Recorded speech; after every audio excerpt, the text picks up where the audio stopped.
Allah telling us تَتَّخِذُونَ مِنْهُ سَكَرًا, you get intoxicants from there, and he didn't qualify the intoxicants, but qualifying the good warizqan hasana made Sayyidina Umar radiallahu anhu start thinking that then what is the use of the sakara? What is the use of the intoxicants? And when you observe within our social environment, you realize it's a problem for us. So Sayyidina Umar said, no, there's a problem with this particular alcohol. Right away from Makkah, he started complaining until they got to Medina. Then Sayyidina Umar and then also Muaz bin Jabal, Sayyidina Umar, Muaz bin Jabal, they met and they started thinking. So look, this alcohol, there's a problem with what? Alcohol. Other companions also came together and they went to Rasul sallallahu alaihi wasallam to ask Rasul sallallahu alaihi wasallam, I mean, this particular alcohol, what about it? Allah Azza wa Jalla talks about it in Surah Al-Baqarah, Quran chapter 2 verse 209. يسألونك عن الخمر والميسر. يسألونك عن الخمر والميسر قل فيهما إثم كبير ومنافع للناس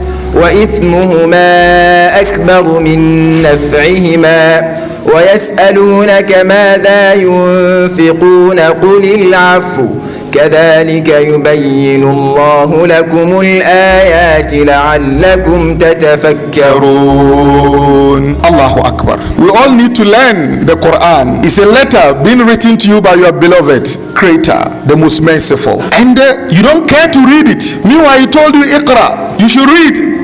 So whether you are doing agric or you are doing education, whatever you are doing, you have to what? Know the Quran, you have to understand the Quran. Compare your ages to the ages of the companion. Most of you are not up to their ages, but they still learn the Quran and memorize the Quran. You are not too busy, more than the companion. Sayyidina Usman radiallahu anhu, one of my serious mentors, he travels from what? Medina, Mecca up to what? Damascus, Sham. Walk and come to that place, do business and go back to serve the people, the ummah over there. But still, he had time to memorize the Quran. Alcoholism was a problem, and before even it became a problem, people like Sayyidina Umar and Muaz bin Jabal sat down and thought that no, this particular thing is something that is harmful to our life, and for that matter we have to go and ask Rasul sallallahu alaihi wasallam. So they went to Rasul sallallahu alaihi wasallam and asked him, يسألونك عن الخمر والميسر, they are asking you concerning what? The alcohol and gambling, whether it is good or not. Then Allah Azza wa Jalla told Rasul sallallahu alaihi wasallam to tell them, قل فيهما إثم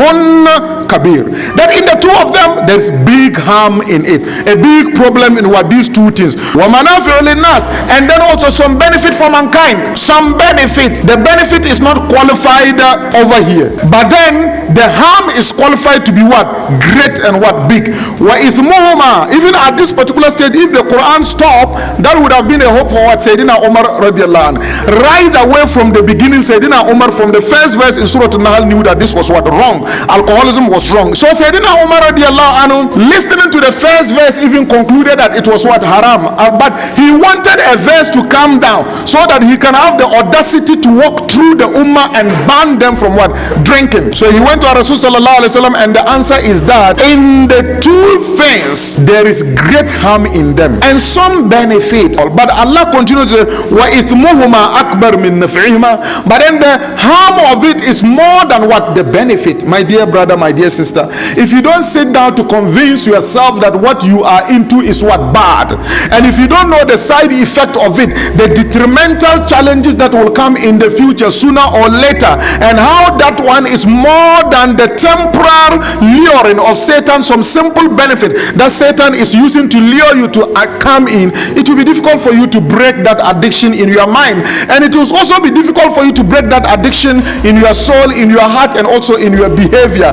If you know very well that this masturbation is going to weaken the cells of what? Your private organs. This masturbation is going to lower your libido. This masturbation is going to render you impotent in the near future in such a way that you marry, you can't do nothing, you can't do anything with what? Your wife. If you know the consequences of these things, definitely it would have lowered what? Your appetite. So knowing the harm of it to be more than what? The benefit. And if you also discover the benefit within it, the small benefit that Satan is using to lure you, you only masturbate for some few minutes, then you get some feelings, you increase the level of dopamine within you, and then that is all. Tomorrow you are repeating again because of the short benefit that you are going to get in it. make, you have to discover the benefit. That is the trap of what? Satan. Discover it. If you don't discover it, it will be difficult for you to break what? That particular bad habit. So that is point number one. When Rasul sallallahu alaihi wasallam recited this particular verse to them, Sayyidina Umar shook his head again and said, no, Ya Rasulullah, Allahumma bayyin lana fil khamr bayanan shafiya.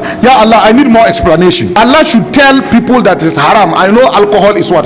This is not the only instant that Sayyidina Umar radiallahu anhu actually dealt with scenarios like that, calling for a revelation, and when the revelation came, it supported what? Umar kept on praying until one day Abdurrahman bin Auf prepared food and he invited the companions. They came and sat down, they ate, and then he gave them alcohol. They drank the alcohol. Then it was time for Maghrib, and then they were to start the Maghrib, and the one who led had also drank alcohol, and he is what? Drunk. So he started reciting the Quran.